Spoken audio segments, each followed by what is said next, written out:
खबर शामिल करते हैं मीरपुर माथलियों से। मीरपुर माथलियों के सीनियर सहाफ़ी हाफ़िज़ नईम अहमद कुलाची और सिंध बलोचिस्तान खतीब मौलाना राशिद अली कुलाची के वालिद मोहतरम मौलाना ग़ुलाम मोहम्मद कुलाची गुज़श्ता रोज़ जुमा को वफ़ात पा गए, जिसकी नमाज़ जनाज़ा में कुलाची बरादरी समेत सियासी समाजी तंजीमों के कारकुन और सहाफ़ी बरादरी ने बड़ी तादाद में शिरकत की।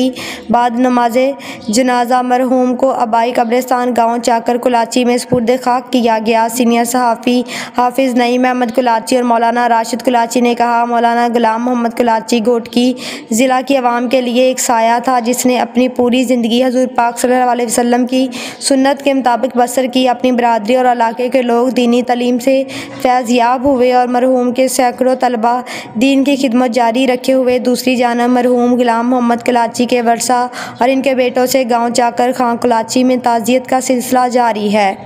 Zaheer Ahmed Kulachi, deputy bureau chief, Mirpur माथलियों।